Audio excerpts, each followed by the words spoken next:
Past Father's Day weekend, we saw violence across the country, but we saw scant media coverage of this violence. Let's be clear here. The states are responsible for policing their streets. The governors, the mayors are responsible for ensuring that our streets are safe, that the American people are protected. And what we have seen is in far too many Democrat-run states and Democrat-run cities, we have seen violence and chaos and nothing like the law and order that we saw here in D.C. when President Trump stepped in and surged the National Guard.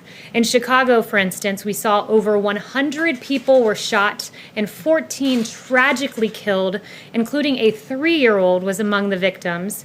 And one local news outlet tragically reported that multiple teenagers were killed in Chicago this weekend as well. In Minneapolis, 11 people were shot and 1 person killed. One individual was a father of 2 who worked as a barber, and our hearts break for this family. Also in Democrat-run New York City, we saw that the New York Post reported that there was 1 shooting per hour this Saturday, absolutely inexcusable, with 24 people shot on Saturday alone. And then in Democrat-run Seattle, we've seen the autonomous zone, otherwise known as CHOP, C-H-O-P.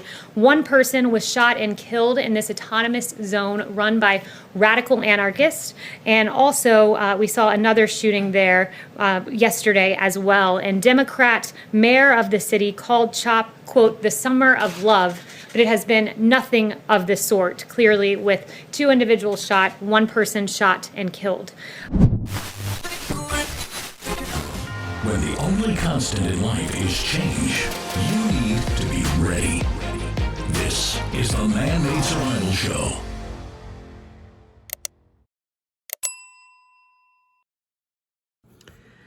Hello everyone, my name is Jose Prado of Man-Made Survival. Thanks so much for coming back to the channel and watching this video. I really appreciate it, and I really hope that you share this information with your friends and family, because as always, this information is important, and especially the part about the preparedness and things that you can do to be able to survive the scenarios or the things that are going on right now all through the United States. That's why 2020 has really taught us that being prepared for any type of scenario is very, very wise. All right. You know, whether it's social unrest, whether it's economic collapse, nuclear war, famine, whatever the case may be, it's wise to be prepared. Okay. So what I want to talk about today is the things that have been going on in CHOP zone. You know, things have gone from bad to worse ever since the police not there anymore. You know, of course, now there's headlines about shootings and women getting raped and other atrocities that have been going on. And that is why you must be prepared for any kind of scenario, for anything that happens, all right?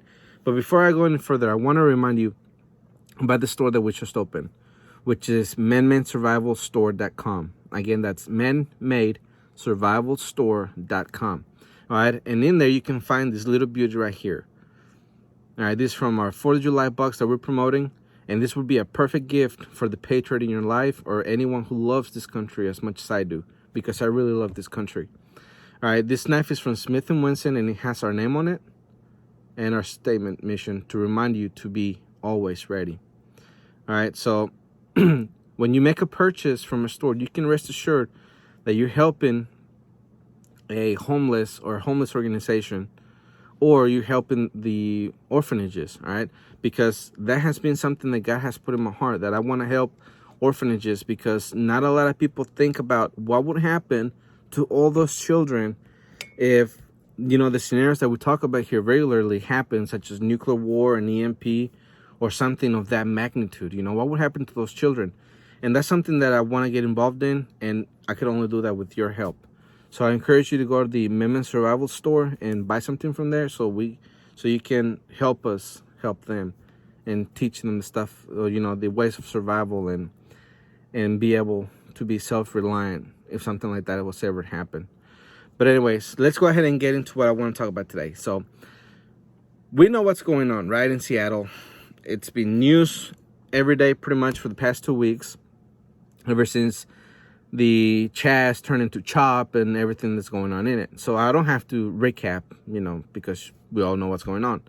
Now, there's 2 types of scenarios that I'm going to be talking about today for the preparedness, which is what I'm going to start off with, all right? there's two types of people in Seattle right now. The ones who can flee, or the ones that can leave, bug out, because they have the resources to get out, they have another bug out location, or they have family they can go to. And the people who cannot leave at all because they don't have any money, they have no siblings or any type of way to get out of there. So you have to live there, right? You have to endure what's going on. So I'm going to put myself in the position of someone who is in Chas or CHOP right now, okay? So right off the bat, if it was me there and I didn't have to go to work because of the COVID-19, then, excuse me, I would not leave my house at all whatsoever, all right? That's why it's important for you to have food and water. Now, you have to have at least 3 to 6 months worth of food and water, okay? And I guess depending how big your space is. Now, the thing that also comes into play is your security. So all of these are democratic strongholds, you know, and we know that they want to get rid of guns. They have fought forever to get away from guns, or get the citizens to get rid of guns. And they have implemented laws such as red flag laws that take away the ability of people to have guns, you know, in those cities. Now, let's move CHOP to a place like Virginia, to where the governor fought, and I think he was successful. But anyways, he fought for the Second Amendment to be pretty much repealed, you know, through legislation and all the other laws that they passed, that they wanted to pass also, such as the red flag laws and all others. And let's say that those people cannot have guns, you know, or I cannot have guns if I'm in that scenario. I cannot have a gun. So now the criminals, you know, Ras and his peeps are out there with AK-47s, with ARs, with other types of high-power rifles, and they're doing that illegally. And me being a law-abiding citizen, I cannot have a gun, you know. So that's why it's important for you, if you live in those cities and around those areas, to fight against those laws like the people of Virginia did, all right? So I commend you for doing that, Virginia, and other places as well. But anyways, so right off the bat, if I didn't have to go to work, I wouldn't go nowhere. I would have my food, I would have my water, I would have my security and my alliances, all right? That would be close friends and family that I trust, and that, you know, that I would know that they would have my back in a situation like that, you know. So anyways, that would be if I cannot live, or, you know, I don't have to go to work. If I would have to go to work, then I would just go there and come back, right? You shouldn't detour and see what's going on, see what's out there, especially at night, right? Because I've lived in an area that was just like that in my past, you know, before. And I'm going to talk about it real quick here in a minute. But anyways, if you don't agree, or you don't believe on the things that people in Chas are doing, and you're stuck within those 6-block radius, then the best thing you can do is just, for the time being, since, you know, it's 100 to 1, to just agree with what they say if they ask you about it. You know, you don't have to. All right, be wise. Don't wear no MAGA hats or anything like that. That's gonna make them mad and make you a target. Okay, and if you go through the Chas or the RAD security and they don't let you out, then, you know, don't make a fuss and just go back home. I would call my employer and say, look, they're not letting me out. I can't come to work, you know. So that's what I would do in that scenario. Okay, so I'm going to tell you the things that happen, or something happened to me, which is why I say why you should just go straight there and come straight back and don't mingle with anybody. Because I used to work at a call center in Mexico, all right? And my schedule would be from 1 to 11:30, okay? And the subway in Mexico closes at midnight, you know, because of security reasons, because it's dangerous all the time. All right, so by the time I would have to get off, I would have to very quickly get to the subway station and get in before they would close, okay? And things are so bad that the company would charter you a taxi if you had to stay past 12. You know, if you were scheduled to work past 12. All right, if you weren't and you just stuck around, then that's, you know, that's on you. But anyways, you would have to make it to the train station before they close. And then I would have to get to my station, get off, and walk home. You know, what's maybe about 3 miles from there, something like that. It's been a long time. But anyways, on my way there, when I was walking home, the streets are not lit. There's one, street light every 2 streets or something like that. This is just not very well lit. It's very dark. And I'm walking, and then I suddenly hear this lady telling me to wait. All right, she startled me, of course, and I'm like, hey, what do you want? And she's just telling me if I could walk with her because there's a guy that's following her and wants to, rob her and probably even rape her. So of course that freaked me out a little bit, and I'm thinking, well, I mean, I guess you can walk with me. So the guy that was following her on a bicycle, and he stopped. He just looked at us, and since we started walking, he got discouraged and he just went away. Thank God. I do believe God was watching over me that day.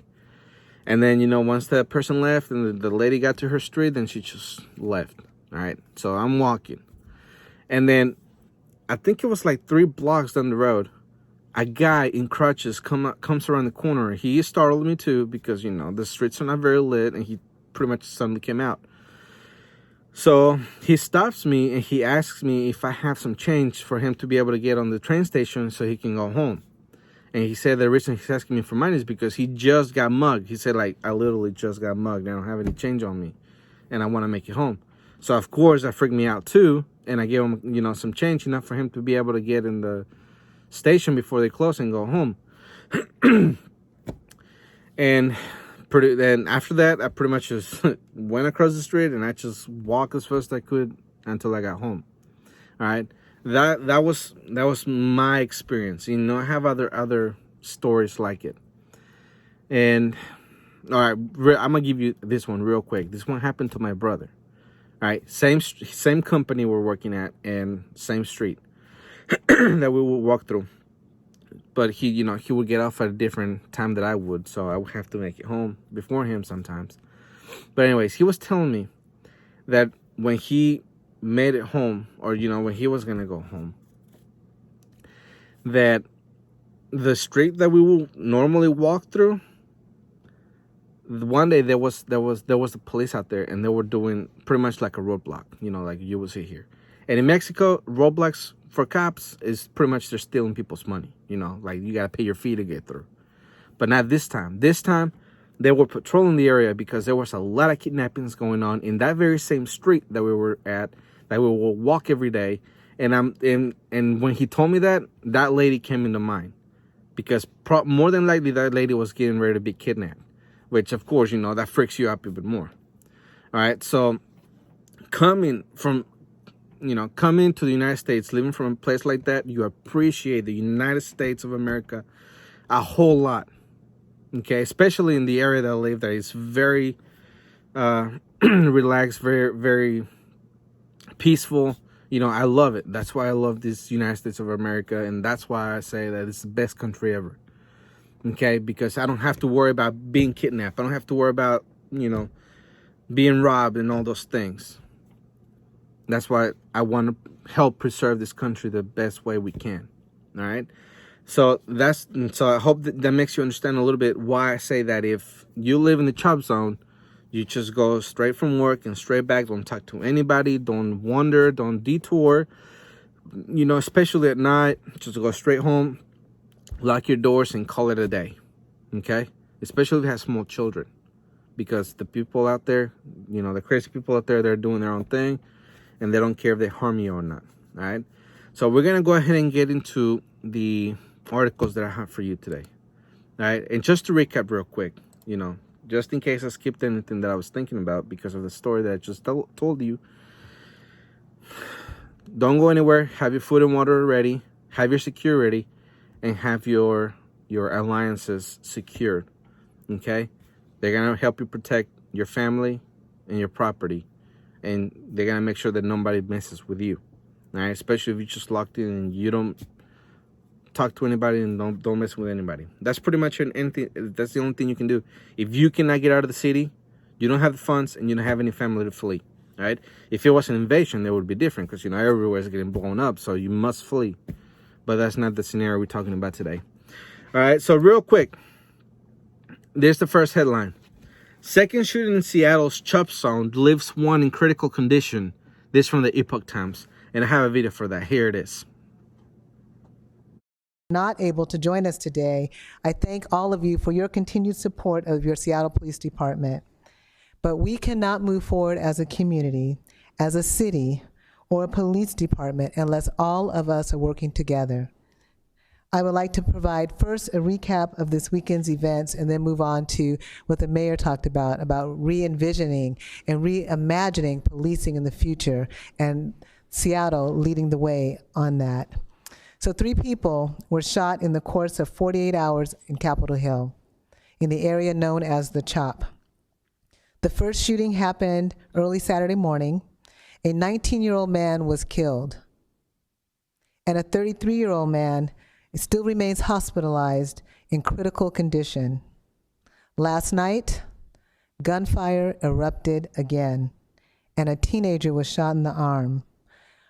SPD officers responded to all of these incidents, and on Saturday night, upon entering the CHOP, they were met with a hostile crowd that prevented them from getting to the victims.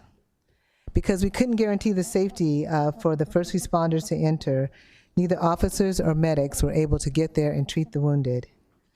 And yes, there are countless individuals who are in the CHOP that are there to engage, as the mayor said earlier, in peaceful demonstrations. But there are also groups of individuals engaging in shootings, a rape, assaults, burglary, arson, and property destruction. And I have the police reports right here. I'm not making it up. These things have happened. We cannot walk away from the truth of what is happening there. This is not about politics, and I'm not a politician. This isn't a debate about First Amendment rights. This is about life or death. All right, so you heard the mayor and you heard the chief of police that people are getting raped or women are getting raped. All right, that's why you need the security. So if people try to mess with your daughters or your wife, you can defend them. All right, to the death. And then there's places getting pretty much extorted, getting robbed, and people are getting shot. Now, that's why I said, don't be out there at night. Stay inside, lock your doors, close your windows, mind your own business, and don't be out in the streets, especially at night. Now, unfortunately, somebody died, as that lady told, as they said. A 19-year-old kid died, okay? And a 33-year-old guy is pretty much in critical condition. Now, that's sad, okay? Now, of course, the next headline that I have for you is going to go into kind of like a twist of how people are thinking on the things that they're saying, all right? I don't like to get too much into political stuff because, that's just an opinion and not a lot of people are going to agree with you on it, which is not a bad thing, but it creates a headache that I really don't want, okay? So here's the next headline that I have for you. Is Chaz a setup for the next Maiden? This is also from Zero Hedge. Since that rioting began after the death of George Floyd, it's been obvious to anyone with any experience in covering global politics that this has been a direct operation aimed at undermining the presidency of Donald Trump here in the U.S. The formation of the Capitol Hill Autonomous Zone, which is Chaz, in downtown Seattle is the latest in a series of provocations and escalations intended to goad Trump into invoking the Insurrection Act of 1878 and deploying the military to put down these riots endlessly promoted by a complicit media in the West as mostly peaceful protesters. They are anything but that. But even if my worst predictions about the Chaz do not come to pass, since it is very much a tactical operation in the grander strategy to undermine and delegitimize Trump, there will still likely be violence. All we have to do is look at what happened in other so-called color revolutions that piggybacked on legitimate protest against existing corrupt governments. This reminds me of the situation in Ukraine in 2014 where the protesters on the Maidan Plaza in Kiev turned violent when snipers began shooting from rooftops. And to this day, there are questions as to who shot who and what actually happened. But given that a peaceful stability in the chess serves no one in power on either side of the political divide, the likelihood of a similar provocation is very, very high. All it takes is one agent provocateur, one guy with a rifle, and narrative springs into being. If there is one thing that is abundantly clear after 4 years of watching this escalation in the U.S., it is that there is nothing Trump's enemies won't do to make things worse. Because in the end, this is about far more than Trump. This is about moving the U.S. into a failed political and economic state. The economic destruction is already well underway thanks to the persistence of the COVID-19 insanity. Right? So it is very likely that somebody like that can come along and start shooting at people, whether it's both sides or not, and start a narrative all throughout the country that would just create a bigger problem. As I said before, as I shared in another podcast, that the truckers, or no, not truckers, I think it was Riders for Trump. But anyways, there's a couple groups out there who do want to, on the 4th of July, to go to the autonomous zone and take it back for the United States. All right? I'm not saying that those people are evil or that they're, trying to start problems. I'm not saying that at all. If it is an organic movement who are just getting tired of seeing Chaz being separated from the United States and they just want to take it back, that is their natural, honest intention, then that is going to be met with force. All right. So just right there, something can break out. Now, let's say that they do go and they want to go peacefully. Right. The people in Chas are already armed and they already said that they're not giving it up. These people are coming in and they're saying that they want to take it back and they want to take it back peacefully. However, since this is public knowledge that they want to go out there the 4th of July, it does not stop whoever, if we're going to throw a conspiracy theory out there, it's not going to be hard for someone to send somebody out there who's going to be on the part of Trump's side, right? And start shooting at the Chas people. And then from there, the headlines are going to come out and just things are going to get blown out of proportion and things are just going to get worse, right? Even if the people from Trump did not intend to do any harm, right? I'm just saying someone can take the opportunity. That's why you have to be wise. And if you're there in Chas, within the, the zone, you better mind your own business. If you hear any shooting, don't even stick your head out. All right, so my next headline is this. NYC sees 400% jump in shooting as undercover unit disbanded. This from Sirhage. As violent attacks continue nationwide amid protests over the death of George Floyd, a viral video has emerged showing a man throwing a firecracker at a 66-year-old homeless man in Harlem, which explodes as the attacker trots off smiling. All right, I have a video for that, and also I have another video where it shows that the rioters, the protesters, whatever you want to call them, they get the belongings of a homeless man, all right, and they throw it in a pile of fire. And of course, the homeless man tries to save his stuff, and he's heartbroken of the things that they're doing to his possessions. I mean, he's already homeless. He doesn't have much, all right? That is one of the reasons why I want to help the homeless people and, through Christian organizations and such. Because it sucks that they're already having a hard time in life, and then these people come along and they make it even worse, So hopefully that guy was able to receive help from, from good people out there or from an organization or whatever, and he was able to restore his stuff, or it's in the process of, But anyways, here's those videos.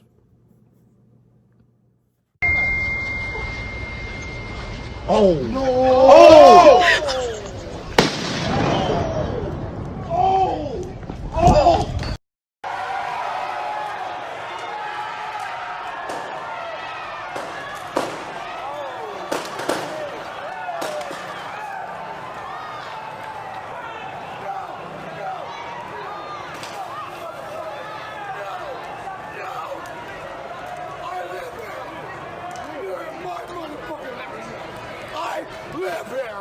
What are you doing?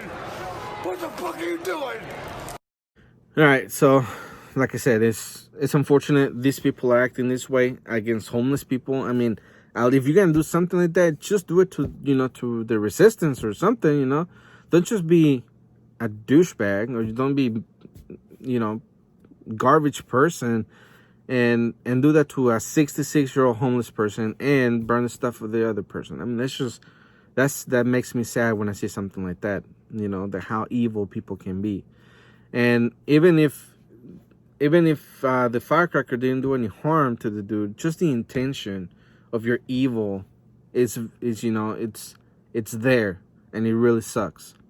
But anyways, I want to finish with this headline. 102 shot in Chicago over Father's Day weekend. This from justthenews.com, and I have a video for that. Here it is.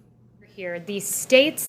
This past Father's Day weekend, we saw violence across the country, but we saw scant media coverage of this violence. Let's be clear here. The states are responsible for policing their streets. The governors, the mayors are responsible for ensuring that our streets are safe, that the American people are protected. And what we have seen is in far too many Democrat-run states and Democrat-run cities, we have seen violence and chaos and nothing like the law and order that we saw here in D.C. when President Trump stepped in and surged the National Guard.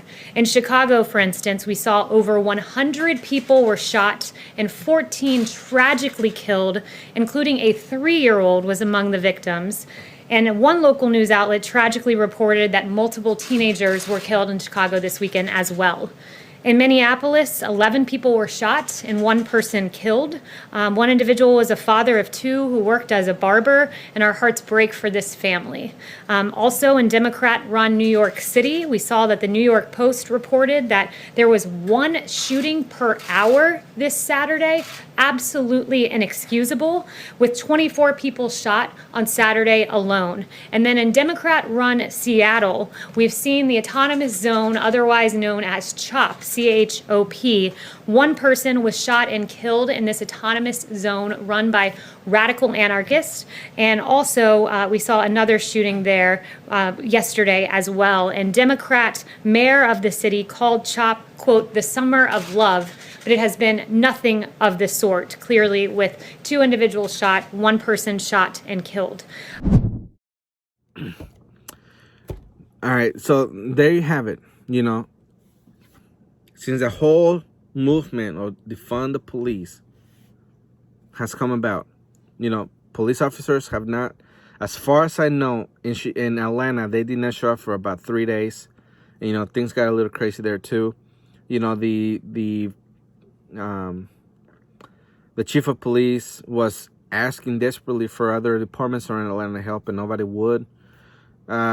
Chicago, cops are not doing anything. New York, cops are not doing anything. Seattle, they're not even there. All right, and all of these cities are going into chaos. All right, why Trump has not, stepped in and done something about it, I have no idea. I mean, is he going to use that as a strategy for campaigning this year? That, look at the Democrats, they're not doing anything in their cities, and it's a disgrace and everything. I mean, I guess he could, but it really sucks that he's going to let that happen, It is the responsibility of the local law enforcement to take care of those problems, yes. But there's also laws in place for when something gets out of hand, then the president can step in and do something about it. And I really hope he does, because like I said, I love this country. I hope that everything goes back to normal, which I know is a long shot and wishful thinking. But I really do hope that the people settle down. They stop supporting all these organizations that are creating destruction in their own country. And, go back to just being an American. But anyways, I really hope that all this information was important to you, that it was beneficial to you, that you learned from this. And I hope you share with your friends and family. Please leave us a like. Please subscribe to the channel and visit the store, MedmenSurvivalStore.com. And again, if you make a purchase through there, just know that you're Man-Made helping Survival Show. homeless people and orphanages as well. But anyways, my name is Jose Prado, and remember, always ready.